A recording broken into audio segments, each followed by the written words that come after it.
Breaking news ఉన్నాం. AP శాసన మండలి నుంచి వైసీపీ సభ్యులు వాకౌట్ చేశారు. అంగన్వాడీ సమస్యలకు చర్చకు పట్టుబట్టారు. విద్యాశాఖపై చర్చ సందర్భంగా వైసీపీ కూటమి సభ్యుల మధ్య మాటల యుద్ధం జరిగింది. ప్రభుత్వం అంగన్వాడీ సమస్యలు పరిష్కరించడం లేదని మాజీ మంత్రి బొత్స సత్యనారాయణ సీరియస్ అయ్యారు.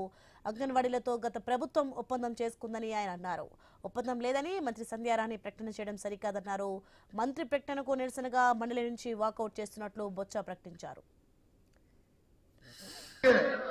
అగ్రిమెంట్ లేదని ఏదైతే మీరు చెప్పారో దానికి మీ అధికారులు అడగండి.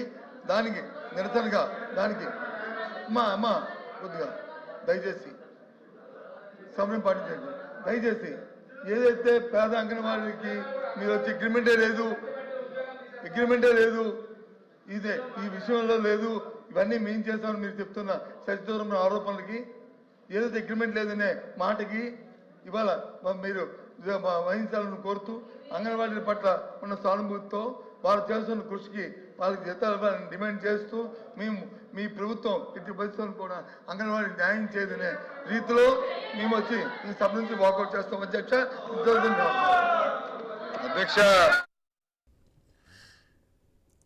ఇక అన్ని విషయాలపై చర్చించేందుకు తాము సిద్ధంగా ఉన్నామని మంత్రి లోకేష్ తెలిపారు. వైసీపీ హయాంలో అమరావతి రాజధాని నిర్మాణం పనులు ఎందుకు ఆపేశారని లోకేష్ ప్రశ్నించారు. అన్న క్యాంటీన్లు ఎందుకు మూసివేశారని నిలదీశారు. తమ అంగన్వాడీలను అరెస్ట్ చేయలేదని ఆయన అన్నారు. అంగన్వాడీలు ఆందోళన చెందాల్సిన అవసరం లేదని లోకేష్ స్పష్టం చేశారు. చర్చకు తాము సిద్ధంగా ఉన్నా వైసీపీ వాకౌట్ చేయడం ఏంటని మండిపడ్డారు. చర్చకు భయపడి వారు సభ నుంచి వెళ్లిపోతున్నారని ఎద్దేవా చేశారు. 3 జిల్లాల మహిళా పోలీస్ కానిస్టేబుల్స్ వచ్చి వాళ్ళని బతిమిలాడి రిక్వెస్ట్ చేసి తీసుకెళ్తాం జరిగింది. మేము ఎవరిని అరెస్ట్ చేయలేదు, ఎవరిపైన కేసులు పెట్టలేదు, పెట్టాల్సిన అవసరం లేదు.